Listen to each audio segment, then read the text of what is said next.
tulemast tagasi, mina olen Elisabeth ja see on Furni ja täna me räägime siis kalade tähemärgist. Kalad on 12. ehk siis viimane märk Zodiagis ja ma olen jõudnud selle oma seeriaga nii-öelda lõpune. Siit edasi ma kavatsen teha ka astroloogiaga seotud videosid, võib-olla natuke täpsemalt, konkreetsemalt märkide kohta armastuses, suhetes, karjääris, konkreetsemalt teemad nii-öelda lahti arutada, ühtlasi minna astroloogiaga natuke sügavamale, rääkida kuumärkidest, Veenuse märkidest, kõikidest märkidest ja kõigest sellest. Ja isegi kui te sellest praegu aru ei saa, siis ma oma videode jooksul seletan need lahti. Nii et ükskõik kui vähe või palju te astroloogiast teate, te saate need ikkagi vaadata ja te saate aru ja see teie jaoks ikkagi huvitav. Nii et ennem kui ma alustan, ma lihtsalt tahan ära mainida, et kui sulle on kunagi öeldud, et sa oled kalad või jäär või vähk või ükskõik milline 12 märgist, siis see on sinu päiksemärk. Lisaks sellele on sul ka kuumärk, Veenuse märk, Merkuuri märk, absoluutselt iga planeet on oma märgis, oma positsioonis. Astroloogia on hästi keeruline ja see tähendab seda, et seal on palju teisi aspekte ja asju ja detaile, mis sind, sinu olemust, iseloomu ja sinu elu ja kõike seda mõjutavad. Nii et see video ei saa kõikide kaladega samastuda, aga kui sa oled kalad, siis kindlasti leiad sa siit midagigi, mis sinuga samastub. Nii et alustame. Nii, kalad on siis sündinud vahemikus 20. veebruar kuni 20. märts, sõltuvalt aastast ta võib natuke kõikuda paar päeva siia-sinna, aga muidu umbes selles vahemikus. Kalad on üks 3 veemärgist koos vähi ja skorpioniga. Veemärgid on üleüldiselt, nende põhiline märksõna on emotsioonid, nad on hästi emotsionaalsed, ühtlasi nad on intuitiivsed, nad tunnetavad inimesi, nad tunnetavad energiaid ja nad üleüldiselt tunnevad inimesi päris hästi.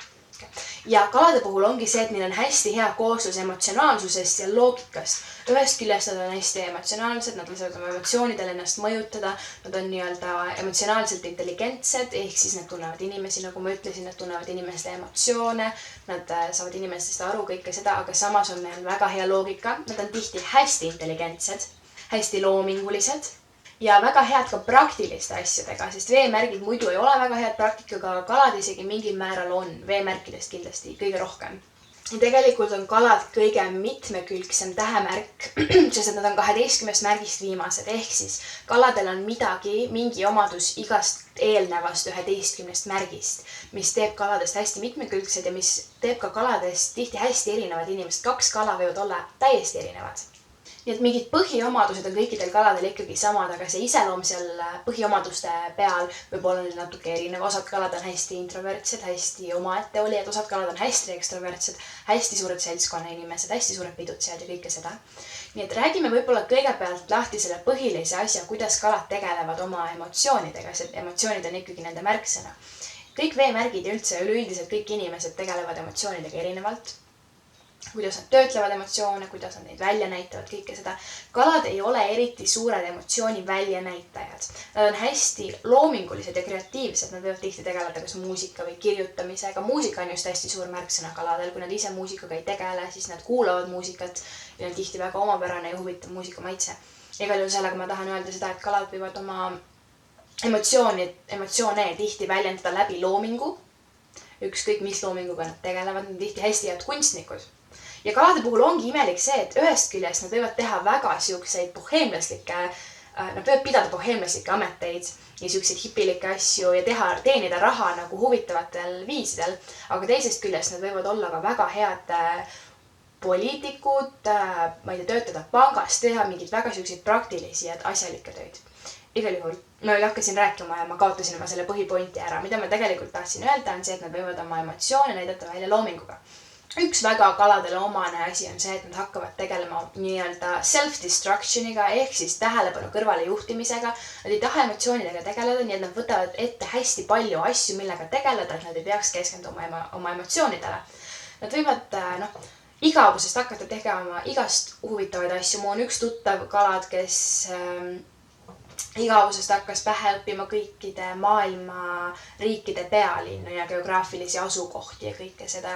Ja üleüldse sellised nagu teadmised ja lugemised ja muud sellised asjad. Ühesõnaga, nad tegelevad self-destructioniga ja kui neil tuleb peale mingi väga emotsionaalne periood, siis nad sulguvad nii-öelda oma mulli, oma kalamulli.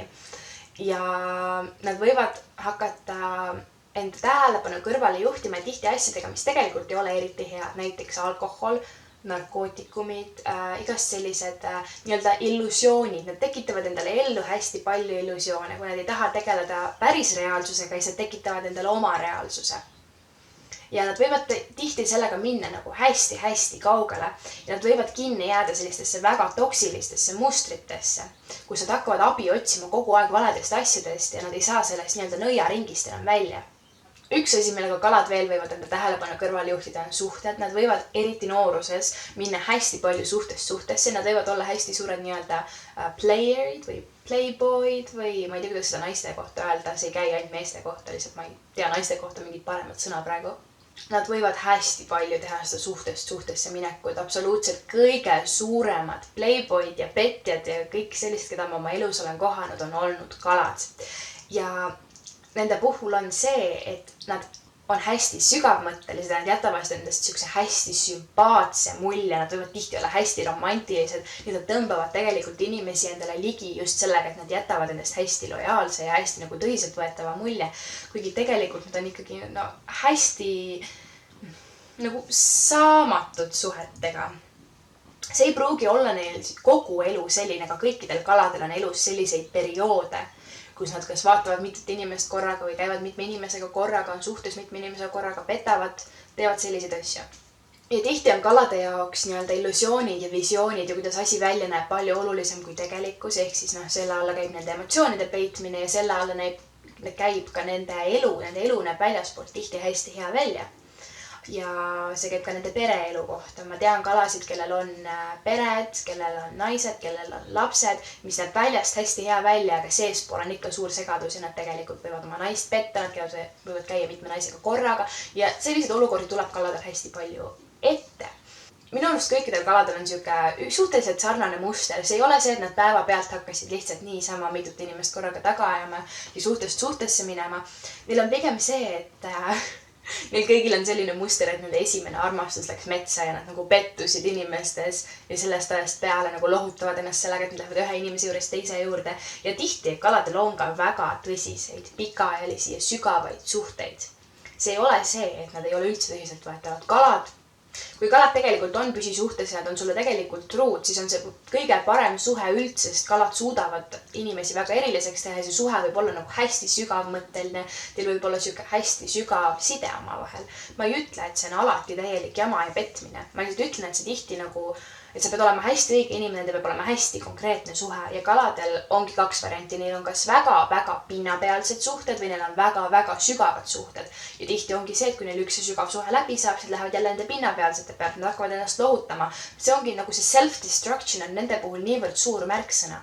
Kui me räägime kaladest seltskondades ja kaladest sõpradena, siis on kalad ühed kõige paremad sõbrad üldse. Nad on hästi-hästi head sõbrad, nad hoolivad oma sõpradest, oma lähedastest väga. Nad hoiavad neid, neil on tihti hästi siuksed sügavad sõprussuhted kõigiga. Mitte kõigiga, aga nende nii-öelda oma lähedaste sõpradega. Kõik kalad, keda mina olen kohanud ja kui ma olen kuulnud, kuidas nad oma sõpradest räägivad, siis on nagu tõsiselt imeline, nad nagu väga armastavad oma sõpra ja see on nagu hästi-hästi armas omadus nende puhul. Ma ütlesin nii mitu korda nagu selles lauses praegu, palun vabandust. Ja kui rääkida kalast täpsemalt pereliikmena, kas siis lapsena või vanemana, siis tegelikult on nad hästi-hästi hoolivad. Ja kui kalapartnerina on natuke keerulisem, siis kala nagu sugulasena on tegelikult väga-väga hea siuke kombinatsioon, I guess. Nad sobivad väga vanemateks, sest nad on hästi hoolivad. Nad oskavad oma hoolimist välja näidata ja nad oskavad inimestele nagu ütleme niimoodi, et inimesed ei pea mitte kunagi kahtlema selles, kas nende pärast hoolitakse või mitte, sest kalad teevad selle hästi selgeks, kelle eest nad hoolivad ja kalad üleüldiselt on hästi head pereliikmed. Nii, kuna nad elavad oma mulli sees, nagu ma rääkisin, oma kalamull, nagu ma seda kutsun, nad võivad olla hästi suured melanhoolikud ja neile väga meeldivad siuksed emotsioonid, siuksed melanhoolia ja nostalgia ja siuksed tunnetamised ja nad tõesti otsivad siukseid tundeid läbi muusika ja läbi kreatiivsuse, nagu ma rääkisin. Nad on tõesti, ma tunnen väga palju kalasid, kes on imelised kunstnikud. Kalade puhul ma ei tea ühtegi kala, kes oskaks väga hästi laulda, aga ma tean väga mituid kala, kes mängivad mingit pilli või kirjutavad muusikat või on mingid DJ'd või mingil muul määral muusikaga seotud. kui me nüüd räägime emotsioonidest, siis räägime veel ühest asjast, mis veemärkidele ja kaladele on hästi omane. Neil on hästi hea intuitsioon ja tunnetamine. Nad tihti võivad näha unenägusid või üleüldiselt olla hea intuitsiooniga, tunda, kui mingi asi hakkab juhtuma. Nii et ja nagu see hetke energia on muidu kaladele hästi oluline seoses selle kalamulliga. Ja nad on eriti nooruses, võivad nad olla väga kõvad pidutsejad. See on ka selle tähelepanu kõrvale juhtimisega mingil määral seotud. Nii. Kui ma eelmises videos veevalaja kohta ütlesin, et veevalajaga on mõnusam suhelda seltskonnas ja üks ühel on nendega keerulisem, siis kaladega on vastupidi. Seltskonnas nad on lihtsalt hästi naljakad, hästi vaimukad ja nad oskavad nii-öelda inimesi naerma panna, inimesi lõbustada. Aga üks ühele kaladega rääkimine on hoopis midagi täiesti muud. Ma olen istunud kaladega kuskil mitu tundi ja lihtsalt järjest rääkinud mingitel väga huvitavatel sügavmõttelistel teemadel. Kuna nad on hästi intelligentsed, nad on tihti palju lugenud ja nad teavad maailma asjadest, siis neile meeldib arutada, neile meeldib mitte niisama sügavmõttelist mulli puhuda, vaid rääkida päris teemadel, rääkida raamatutest, rääkida poliitikast, rääkida maailma asjadest, rääkida mingitest spirituaalsetest vaadatest. See on natuke sügavmõtteline mulli puhumine, aga ikkagi. Nii et kokkuvõttes ma ütleksin, et kaladega on 2 varianti. Üks variant on see, et nad on hästi nagu päris inimesed. Hästi sellised, et nad nagu hästi näitavad oma seda tõelist mina, nad ürita olla keegi teine. Ja teine variant on see, et kalad panevad endale ette kohutava maski, muutuvad hoopis kellekski teiseks ja nagu varjavad seda oma tegelikust hästi palju. Nii, see oligi kõik kalade kohta. Ma loodan, et te leidsite siit midagi, mis kes teie või mõne teie tuttava, sõbra, pereliikmega samastus. Ja head aega!